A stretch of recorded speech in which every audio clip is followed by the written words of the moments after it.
بسم اللہ الرحمن الرحیم۔ السلام علیکم ورحمۃ اللہ وبرکاتہ۔ محترم سامعین، کیا واقعی دلی سے ایک نیا فتنہ سر اٹھا چکا ہے؟ کیا ایک شخص نے خود کو خلیفۃ المسلمین قرار دے دیا ہے؟ اور کیا واقعی وہ یہ دعویٰ کر رہا ہے کہ جو مجھے نہ مانے وہ کافر ہے؟ محترم سامعین، سوشل میڈیا پر تیزی سے وائرل ہونے والی ویڈیوز، آڈیوز اور پیغامات نے عوام میں تشویش کی ایک نئی لہر دوڑا دی ہے۔ کالی پگڑیاں، سفید لباس اور اسرار اجتماعات اور خوابوں کے ذریعے خلافت کے دعوے۔ آخر یہ شخص کون ہے؟ اس کے پیچھے حقیقت کیا ہے؟ اور علماء کرام اس بارے میں کیا کہتے ہیں؟ محترم سامعین، گزشتہ دنوں سے سوشل میڈیا پر ایک نام غیر معمولی طور پر گردش کر رہا ہے، عبدالرشید۔ دعویٰ کیا جا رہا ہے کہ دہلی سے تعلق رکھنے والے اس شخص نے اپنے بعض بیانات میں خود کو خلیفۃ المسلمین قرار دیا ہے۔ وائرل آڈیوز اور ویڈیوز کے مطابق اس کا کہنا ہے کہ اسے خواب میں نبی کریم صلی اللہ علیہ وسلم کی طرف سے بشارت دی گئی ہے کہ اب وہی امت کا خلیفہ ہے۔ صرف یہی نہیں، مبینہ طور پر اس کے بعض پیروکار یہ دعویٰ بھی کرتے سنائی دیتے ہیں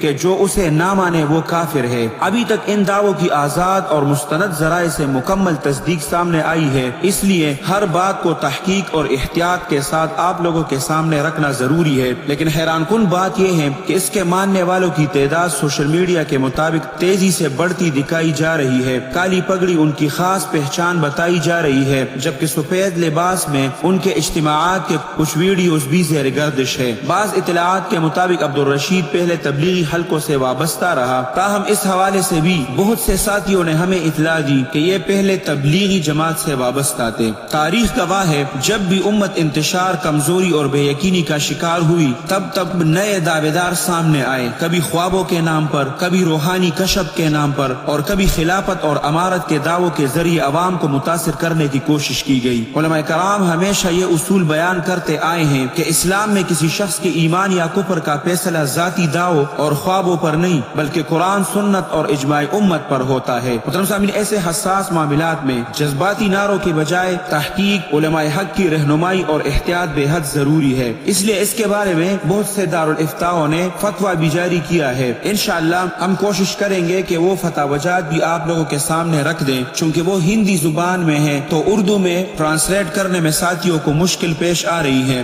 جیسے ہی وہ اچھے طریقے پر ٹرانسلیٹ ہو جائے اور تصدیق تک بات پہنچ جائے، ہم اگلی ویڈیو میں تمام باتیں آپ لوگوں کے سامنے رکھیں گے۔ محترم سامعین، اگر آپ لوگوں کے پاس اس بارے میں کوئی معلومات ہو یا اس بارے میں آپ کیا رائے رکھتے ہیں تو اپنی قیمتی رائے کا اظہار کمنٹ سیکشن میں ضرور کریں۔ اللہ سبحانہ و تعالی آپ سب کو اپنے حفظ اور امان میں رکھے، اپنے خصوصی دعاؤں میں یاد رکھے۔ السلام علیکم ورحمۃ اللہ وبرکاتہ۔